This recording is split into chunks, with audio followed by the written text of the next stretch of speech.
জাতীয় বিশ্ববিদ্যালয়ের অনলাইন ক্লাসে সবাইকে স্বাগত।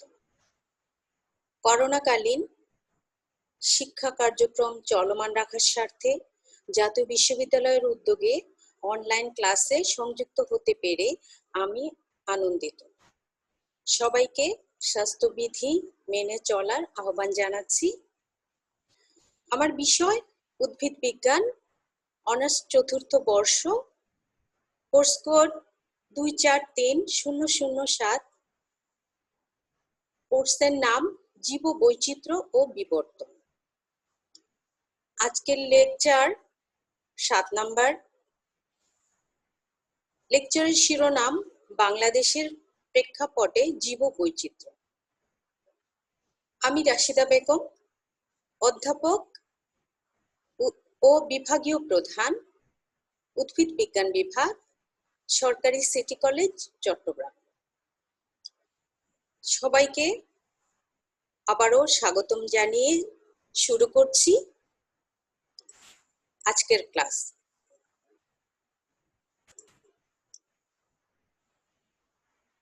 গত ক্লাসে কিছু জিনিস বাকি ছিল, আজকে সেগুলো আগে শুরু করব। আমরা বাংলাদেশে থ্রেটেন্ড স্পিসিস নিয়ে প্রথমে কথা বলব। হুমকিগ্রস্ত প্রজাতিগুলি। খান এট এল 2001 সালে red data book of vascular plants বইটি রচনা করেন। এতে IUCN প্রণীত গ্লোবাল থ্রেটেন্ড ক্যাটাগরিজ এর নির্দেশিকা ব্যবহার করা হয়।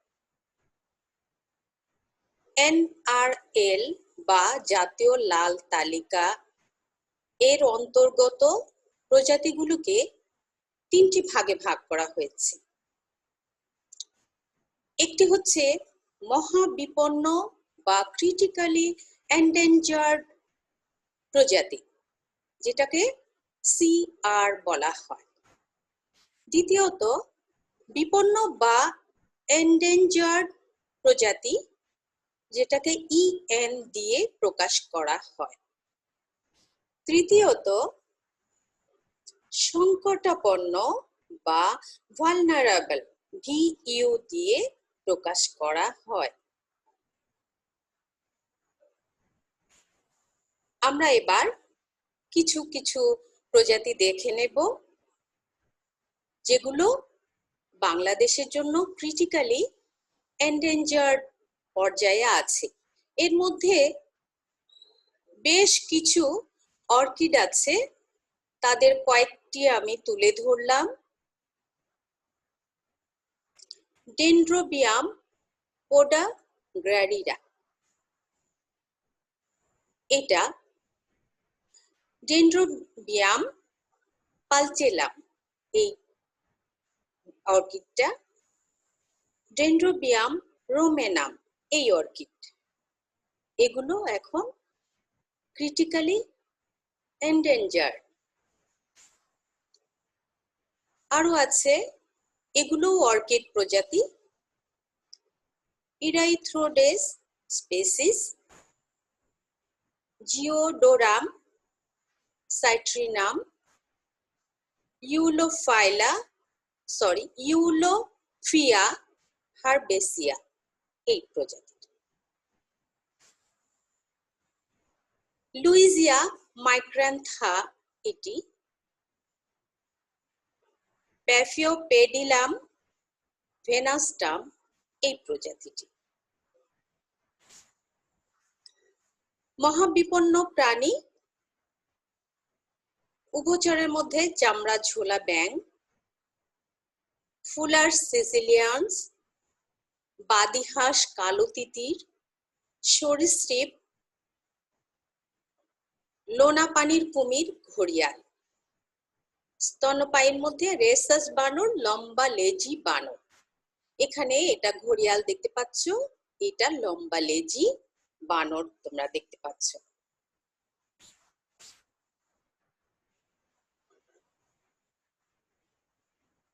আমি একটি কথা বলিনি, মহাবিপন্ন প্রজাতি মানে হচ্ছে যে প্রজাতিগুলো অতি সন্নিকটে বিলুপ্ত হয়ে যাওয়ার সম্ভাবনা আছে, অর্থাৎ তাদের সংখ্যা খুবই কম, নিকট ভবিষ্যতে তারা বিলুপ্ত হবে।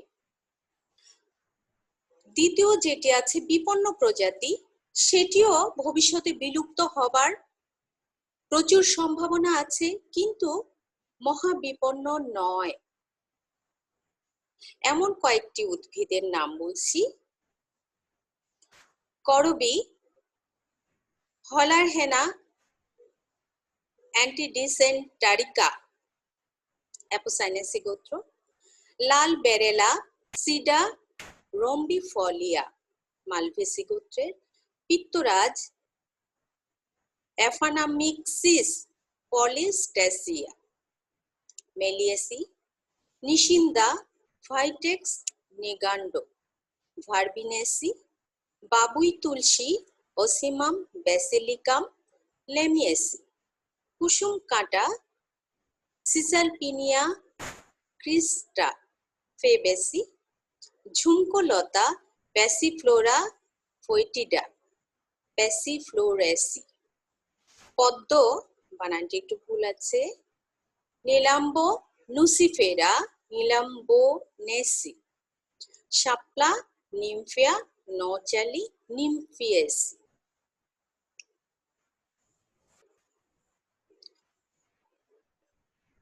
এবার আসো কয়েকটি সংকটাপন্ন প্রজাতি, অর্থাৎ যারা বিপন্ন নয়, মহাবিপন্ন নয়, কিন্তু তাদেরও বিলুপ্ত হবার সম্ভাবনা প্রকট। এদেরকে সংকটাপন্ন প্রজাতি বলে। এরকম বাংলাদেশে অনেক উদ্ভিদ আছে, আমি কয়েকটি তুলে ধরলাম। কালো মেঘ অ্যান্ড্রোগ্রাফিস প্যানিকুলেটা ঔষধি, এসব কটি উদ্ভিদ ঔষধি উদ্ভিদ। অ্যাকান্থেসি, শতমূলী অ্যাসপারাগাস রেসিমোসাস অ্যাসপারাগেসি, দাঁতমর্দন ক্যাসিয়া অ্যালাটা ফেবেসি, উলট চন্ডাল গ্লোরিওজা সুপারবা লিলিয়েসি, বন আদা হেডিসিয়াম গ্লুকাম জিঞ্জিবারেসি, অনন্তমূল হেমিডেসমাস ইন্ডিকাস অ্যাপোসাইনেসি, কুরচি হলারহেনা অ্যান্টিডিসেন্টারিকা অ্যাপোসাইনেসি, সর্পগন্ধা রাউলফিয়া সার্পেন্টিনা অ্যাপোসাইনেসি, অশোক সারাকা ইন্ডিকা ফেবেসি। ছবিগুলো দেখো, এটি হচ্ছে অনন্তমূলের ছবি, এটি অনন্তমূল উদ্ভিদ, এটি তার ফুল, এটি তার উদ্ভিদাংশ। এটি কুরচি, ফুলগুলো এরকম থাকে, আর এটি খুব সুন্দর একটি উদ্ভিদ যার ফুলগুলো খুবই সুন্দর, সর্পগন্ধা। তোমাদেরকে চিনিয়ে দিচ্ছি অশোক। অশোকের ফুল দেখো, এই তিনটি ছবি অশোকের। গাছটি এরকম ঝোপালো হয়, ফুলগুলো এরকম, পাতা এরকম, খুবই সুন্দর একটি উদ্ভিদ। আপাং, এটি আমাদের দেশে পাওয়া যায়, এখনো বেশ ভালোই পাওয়া যায়, একটু ঝোপালো জঙ্গল জায়গায় পাওয়া যায়।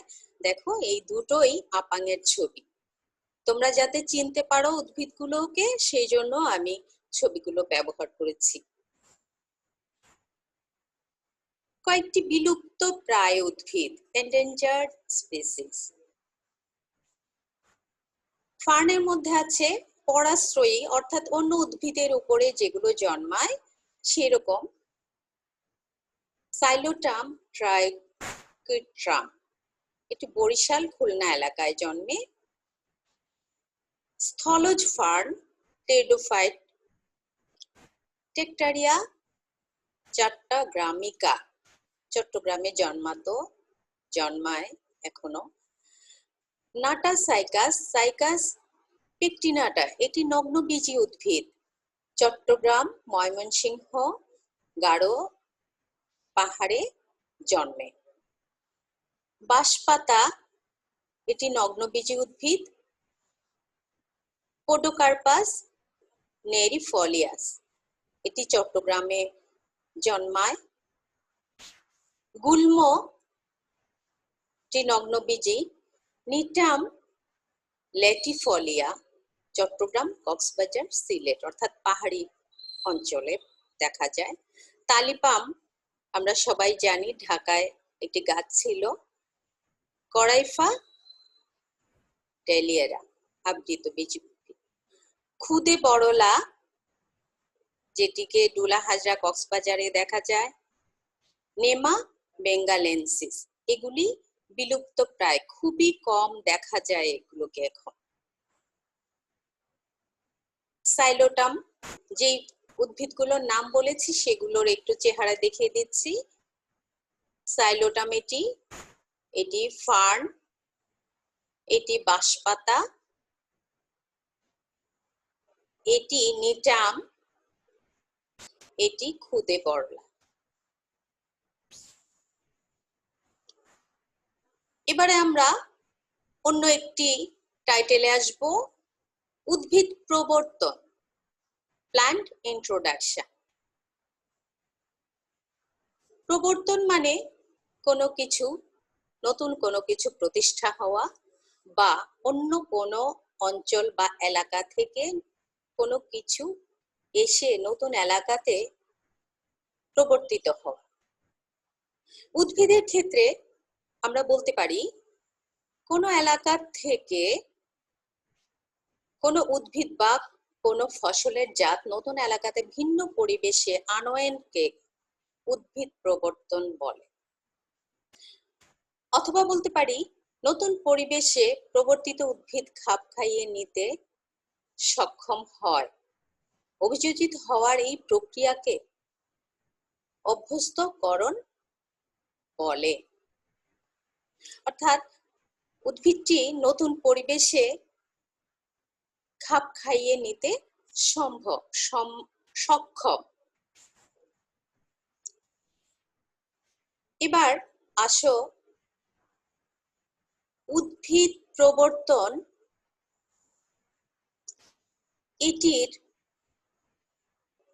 কেন প্রয়োজন? Purpose of plant introduction. যদিও ইংলিশে স্লাইডটা করেছি,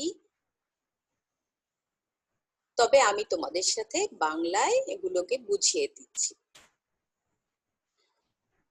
খুব সহজ ইংরেজি, use in agriculture, forestry and industry. এগ্রিকালচারে কেন ব্যবহার করতে হবে? আমাদের খাদ্যের জন্য, আমাদের বস্ত্রের জন্য, আমাদের জ্বালানির জন্য, আমাদের ঔষধের জন্য। ফর এস্থেটিক ইন্টারেস্ট, কারো যদি এ বিষয়ে ইন্টারেস্ট থাকে সে উদ্ভিদ প্রবর্তন করতে পারে। ফর জার্মপ্লাজম কনজারভেশন, এটি একটি গুরুত্বপূর্ণ পয়েন্ট। জার্মপ্লাজম হিসেবে আমরা এটিকে প্রবর্তন করতে পারি। সেক্ষেত্রে আমরা কেন করব? কারণ আমাদের যে উদ্ভিদগুলো আছে তাদের লাইন্স বা সারি, ক্লোনস, মিউটেন্টস, কাল্টিভার্স, এগুলো আমরা এই জার্মপ্লাজম থেকে নিতে পারি। অর্থাৎ আমাদের উদ্ভিদ ভ্যারাইটির ভালোর জন্য, ইল্ডিং এর জন্য, হাই ইল্ডিং এর জন্য আমরা এই জার্মপ্লাজম প্রবর্তন করতে পারি বা সংরক্ষণ করতে পারি। For studying origin and distribution, আমাদের শিক্ষামূলক কার্যক্রম, গবেষণামূলক কার্যক্রম, যেগুলোর জন্য আমাদের স্টাডি করতে হবে তাদের অরিজিন কোথায়, তাদের বিস্তার কোথায়, সেগুলোর জন্য আমাদের উদ্ভিদ প্রবর্তন করা প্রয়োজন।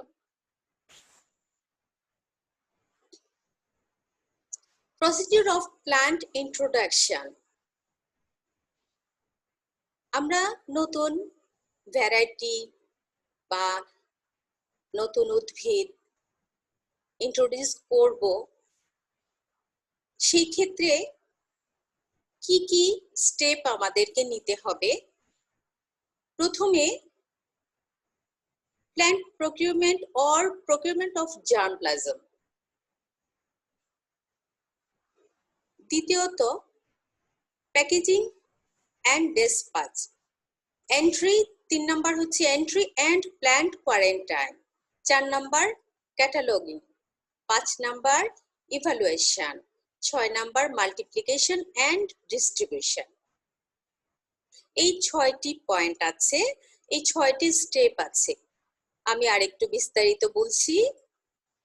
প্রথম যে স্টেপটি, সেটি হচ্ছে আমাদের প্রথমে জার্মপ্লাজম কিনতে হবে বা প্রকিউর করতে হবে। সেটার জন্য আমাদেরকে প্রথমে রিকুইজিশন দিতে হবে, চাহিদাপত্র। এটি আমরা national bureau of plant genetic resources এটার মাধ্যমে দিতে পারি, অর্থাৎ নিজেদের জাতীয় ব্যুরোতে এটা দিতে পারি, অথবা এটিকে international bureau of plant genetic resources এটার মাধ্যমে আমরা সেই রিকুইজিশনটা দিতে পারি। এবং আমরা যে ম্যাটেরিয়ালটা কিনবো বা যে অংশটি আমরা কিনবো বা আমরা সংগ্রহ করব, কালেক্ট করব, সেটি হতে পারে কোনো কিছুর বিনিময়ে, এক্সচেঞ্জ বেসিস, অথবা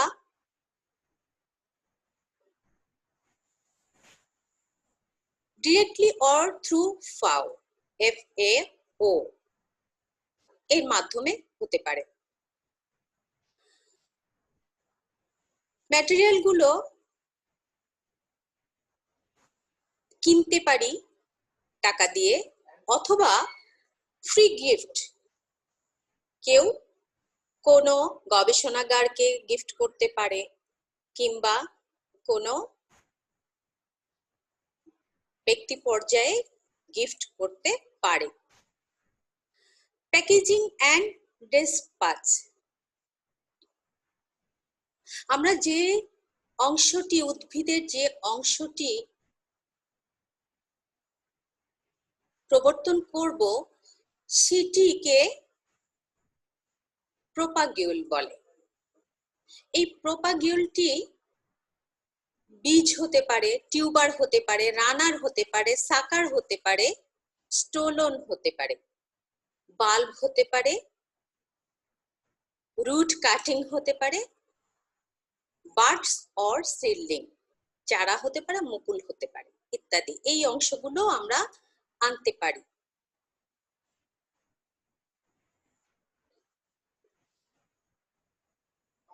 সেগুলিকে পরিচ্ছন্ন করার জন্য বা অন্য কোনো মিশ্রণ না থাকার জন্য, বিশুদ্ধ করার জন্য ট্রিটেড উইথ ফাঞ্জিসাইড,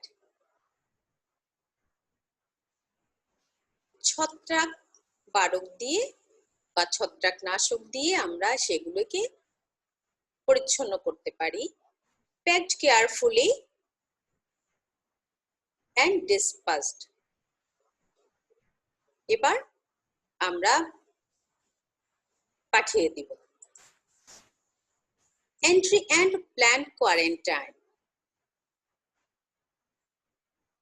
যখন আমরা এটা গ্রহণ করব তখন এটিকে ভালো করে পরীক্ষা করে দেখতে হবে কোনো কন্টামিনেশন আছে কিনা।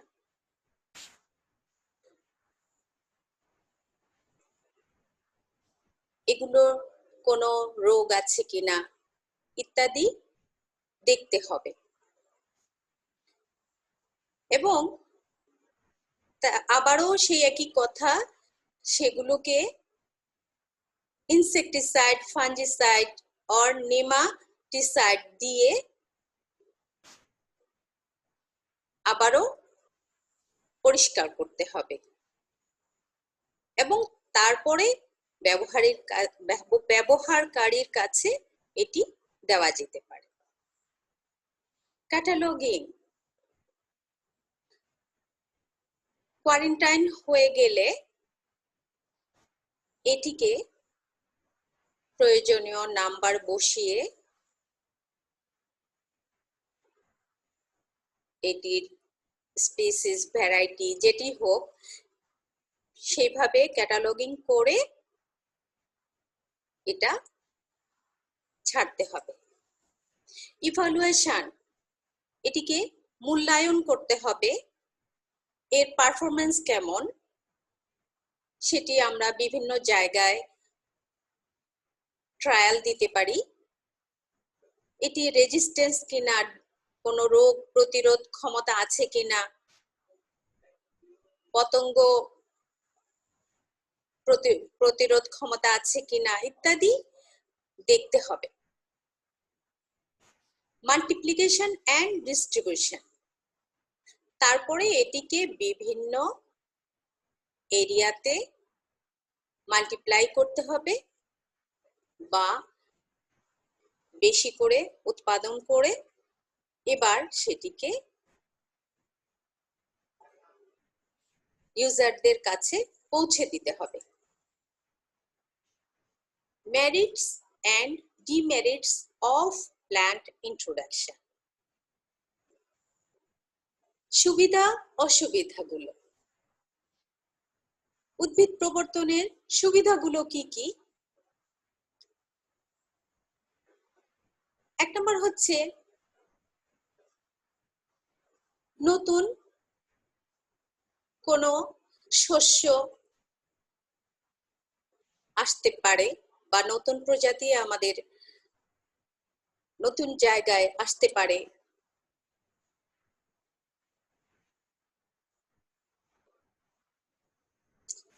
আমরা যদি উফশী জাত তৈরি করতে চাই বা অধিক ফলনের জাত তৈরি করতে চাই তখন আমরা যেগুলো করি, সিলেকশন, হাইব্রিডাইজেশন, যে পদ্ধতিগুলো ব্যবহার করি সেগুলোর জন্য এই উদ্ভিদ প্রবর্তন প্রয়োজন, কারণ সেই নতুন ভ্যারাইটি থেকে আমরা এই কাজগুলো করতে পারি।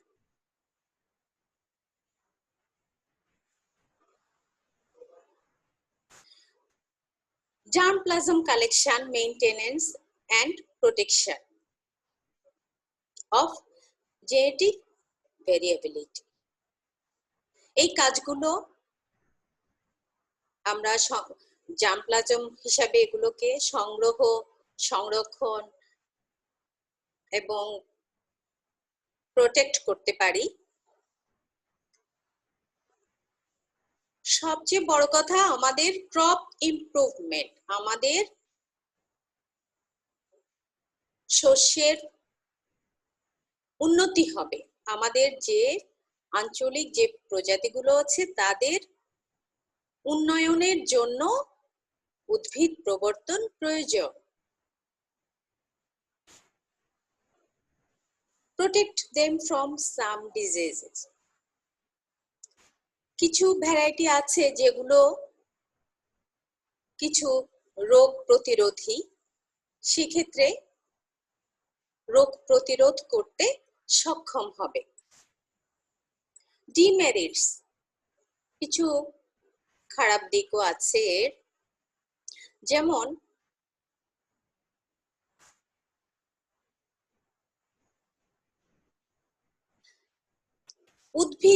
প্রবর্তিত উদ্ভিদের সাথে আগাছা জাতীয় উদ্ভিদ, কোনো রোগ, কোনো পতঙ্গ চলে আসতে পারে।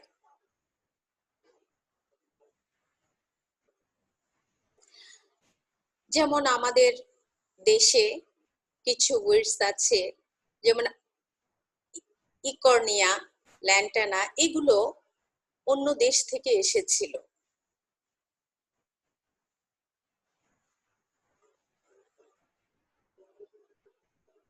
কিছু ছত্রাক জাতীয় রোগ, যেমন late blight of potato, flat smart of wheat, coffee dust, bunchy top of banana, এগুলো ভারতে এসেছিল এরকম প্রবর্তিত উদ্ভিদ থেকে।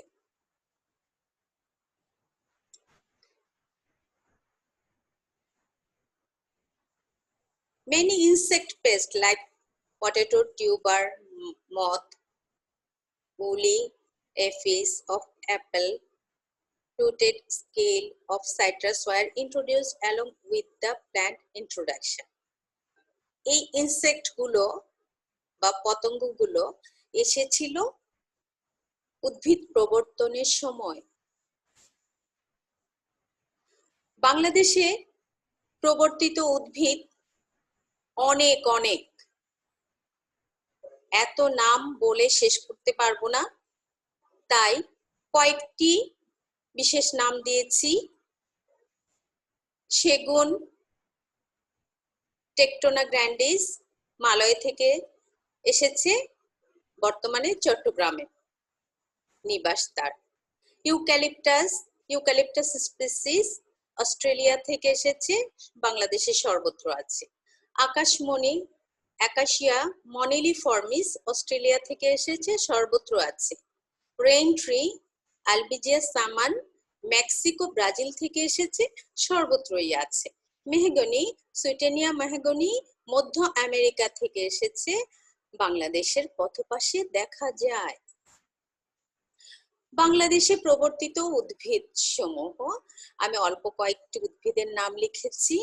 পেয়ারা, পেঁপে, লিচু, আনারস, সফেদা, আতাফল, তাল, নারিকেল ইত্যাদি। এগুলি শুনে মনে হচ্ছে না যে এগুলি প্রবর্তিত উদ্ভিদ, কিন্তু এগুলি আসলে প্রবর্তিত উদ্ভিদ।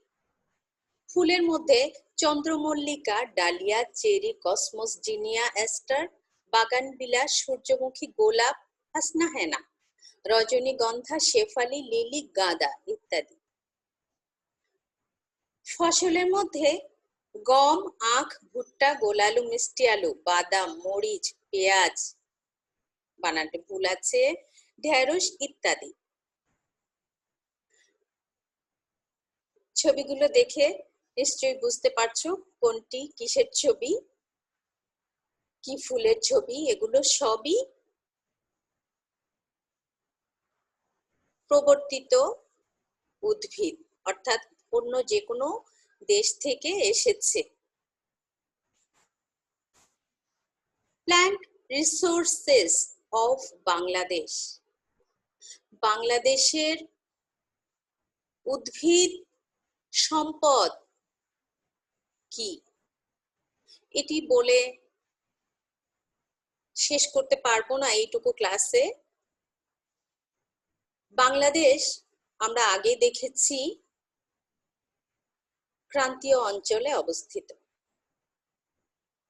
বাংলাদেশ নদীমাতৃক দেশ। নদীর পলিমাটি এদেশের মাটিকে উর্বর করেছে। এদেশের জলবায়ুতে প্রচুর আর্দ্রতা। এটি একটি বদ্বীপ।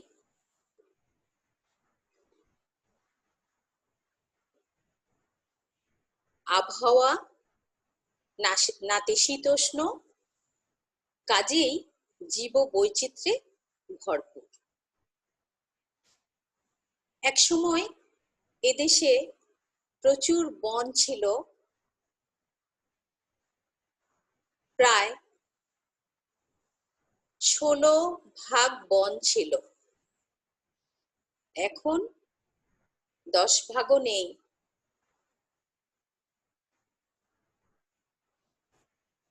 এখানকার যে বনগুলোর আলোচনা আমরা করেছি এবং আজকেও কিছু করব, এগুলি সবই হচ্ছে বাংলাদেশের রিসোর্স, বাংলাদেশের সম্পদ, ঐতিহ্যবাহী সম্পদ, প্রাকৃতিক সম্পদ। এর মধ্যে প্রথমে আসো চিরহরিৎ, অর্ধ চিরহরিৎ বা মিশ্র বনাঞ্চল। এগুলো আমি বেশি আলোচনা করব না, কারণ এর আগের ক্লাসগুলোতে অনেক আলোচনা হয়েছে। তবুও বলছি, এই চিরহরিৎ উদ্ভিদ হচ্ছে যেগুলো সারা বছর সবুজ থাকে, অর্থাৎ পাতা থাকে তার। অর্ধ চিরহরিৎ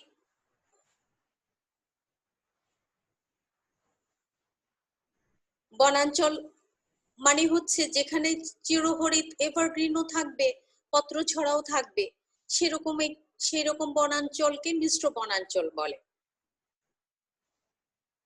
চট্টগ্রাম, সিলেট এই এলাকাগুলোতে এই অঞ্চলগুলো অধিক, বা এই বনাঞ্চলগুলো বেশি, এই বনাঞ্চলের উদ্ভিদ প্রজাতিগুলো বেশি। পত্রঝরা বনাঞ্চল, এটি তোমরা জানো বছরের এক সময় পাতাগুলো ঝরে যায়, অর্থাৎ সকল পাতা একসাথে ঝরে যায়। এরকম বনাঞ্চল আমরা দেখতে পারি মধুপুরের গড়, বরেন্দ্র অঞ্চল, এই জায়গাগুলোতে। উপকূলীয় বনাঞ্চল বলতেই আমরা মনে করি সুন্দরবনের কথা বলছি। সুন্দরবন অবশ্যই উপকূলীয় বনাঞ্চল, কিন্তু তার সাথে আরো উপকূলীয় যে সমস্ত এলাকাগুলো আছে, তাদের যে বনগুলো আছে সেগুলো উপকূলীয় বনাঞ্চলের মধ্যে পড়বে। তার মধ্যে চকরিয়া, টেকনাফ, এদের যে ম্যানগ্রোভ বন আছে সেটি পড়বে। চট্টগ্রাম, নোয়াখালী, বরিশাল এদেরও উপকূলে ম্যানগ্রোভ বনাঞ্চল আছে। 4 নাম্বার সুন্দরবন। সুন্দরবনটাকে আমরা আলাদা করেই আবারও বলছি world heritage of UNESCO.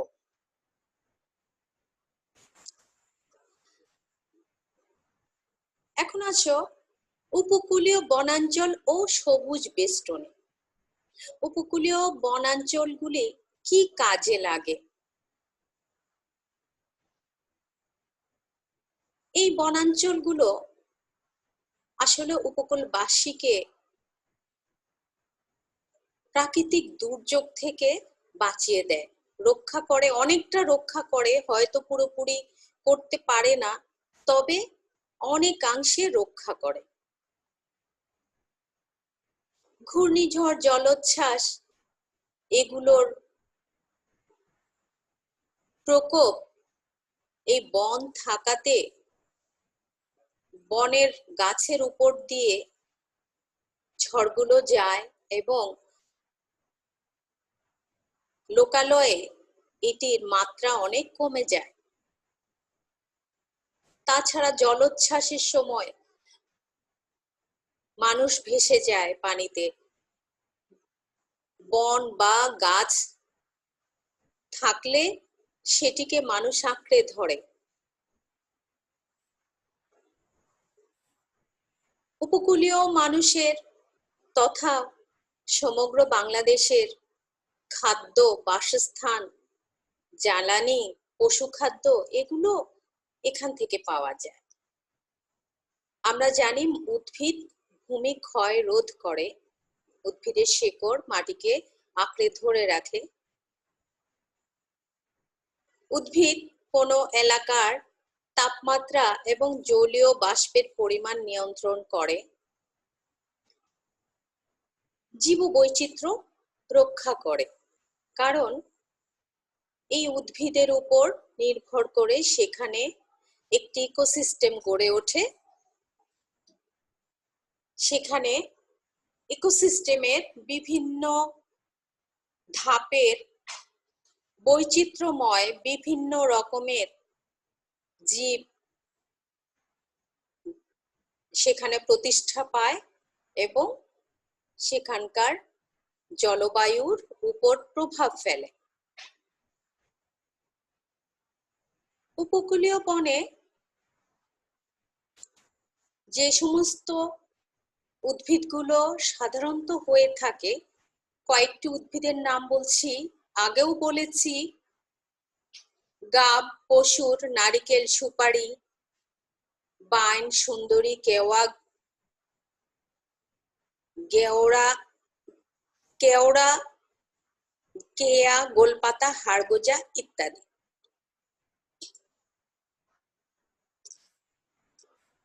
Saint martin, paradise of Bangladesh. দুটি সেন্ট মার্টিনের ছবি। এর আয়তন 21 বর্গ কিলোমিটার, বৃষ্টিপাত 88 থেকে 100 সেন্টিমিটার, ভূত্বক কঠিন রূপান্তরিত শিলায় গঠিত। এখানে মৌসুমী জলবায়ুর প্রভাব আছে।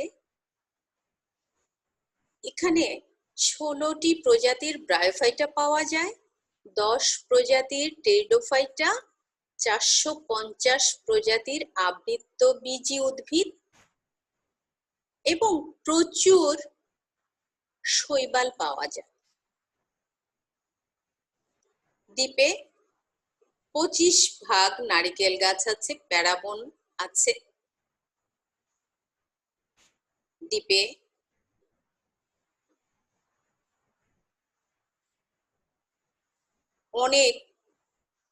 আরো অনেক রকমের উদ্ভিদ আছে যেগুলোর তালিকা এখানে দেয়া হয়নি।